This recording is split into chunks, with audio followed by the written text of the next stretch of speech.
Evan with Pod Peak. It's been a while since I've done a video. I wanted to take time to let you all know I got a new place, and so I have a new studio space that I just wanted to show you. Another thing I want to show you is that I'm currently missing a front tooth. Consequences of my, well, you could say the fun I had as a youth. Actually, I'm like 8 months through the process of getting an implant, so in like a month or two, I'm gonna have a nice brand new shiny tooth. So I'll make sure and show you the process of that. Anyways, let me show you my place, and then we'll go check out my studio.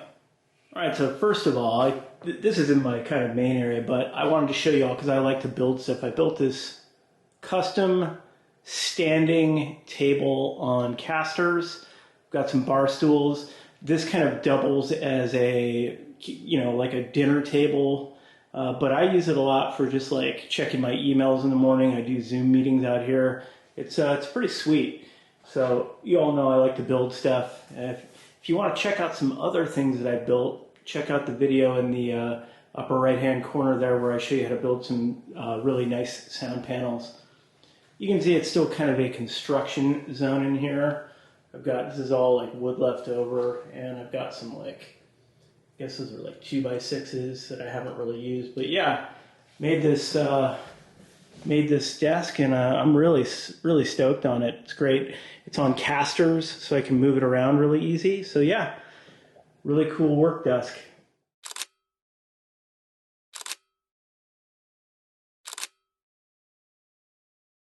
This is my kind of living area. It's pretty simple, a couple chairs.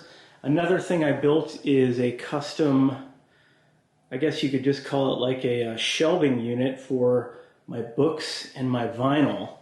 You can see I'm really into mountaineering books. Spent the earlier part of my life doing a lot of mountain climbing, so most of my books are climbing related. And then I've got just kind of a vinyl collection here. One of my favorite bands is The War on Drugs. They're right up front. Again, this custom little bookshelf vinyl stand I built is on casters, so I can move it around really easy. And I put this little handle here to make it easier.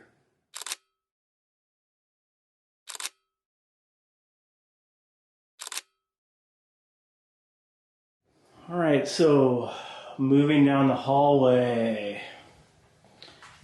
Heading into the studio, so I got a room here, bathroom here, kids' room is over here. Not going to show you that. Anyway, so moving into the studio, it's got high ceilings. This is a rental, by the way, so I'm in a smaller space than I used to be, but I'm doing mostly post-production work, so this is going to work out just fine for me.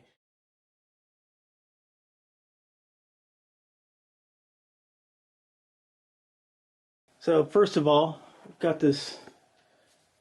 bought this cool little backlight. Got this off of Amazon. I'll leave a link down below, but it's really cool. You can switch the colors really easily. You can adjust the brightness.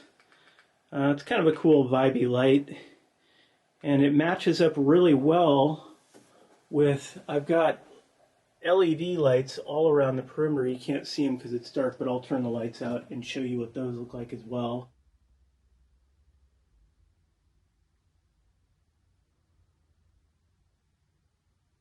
So as you can see, I've got my same sound panels from my old studio space. I made some bass traps that I put into the corners of the room here just to kind of help out a little bit. No plans for those, but... So one of the interesting things about this space is that the ceilings are really high. So I'm going to need to make some sort of like sound treatment option for the ceiling, because this is a rental. I might have to get creative with that, but if you guys have any ideas, let me know. So beyond that, I've got a little bit of storage over here. It's kind of a mess because I honestly don't really use it a lot, but I've got just kind of some storage in there for odds and ends.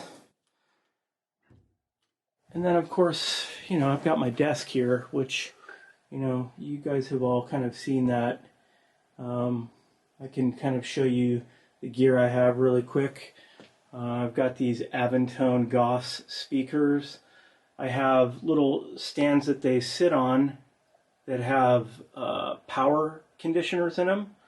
And those, just give me some extra space so I don't have to use my main rack space down here. This is the gear, the outboard gear that I'm using.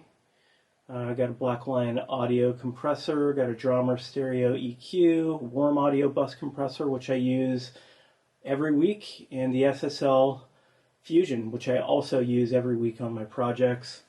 Over on the other side, I've got the Klark Teknik EQ and leveling amplifier, which I have set up to my vocal mic.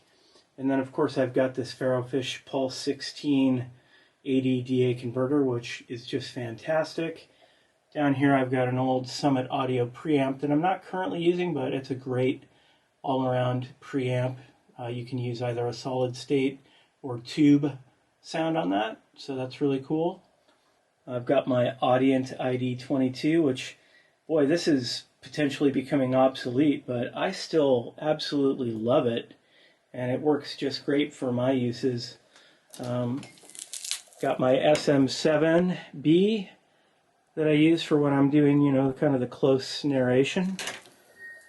Down below I've got my headphones hung up.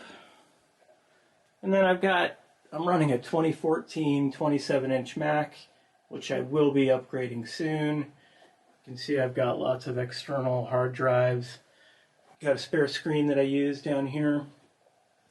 This is a newer acquisition. I've got one of these Stream Decks, which I like it. It's not like a game changer or anything, but I use it every day.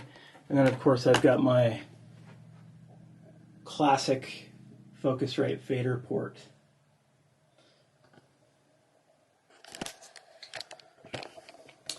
So yeah, so there's my new studio space. Still have some work to do. I actually really like it. It's small. It's a really nice workspace. I'm gonna put a little bit more work into it, and hopefully I'll shoot some videos on what that looks like. But anyways, we'll see. Maybe I'll get into some more Reaper videos soon. I just really wanted to say hello. It's been a few months since I put out a video, and yeah, hope you're all doing well. Talk to you soon.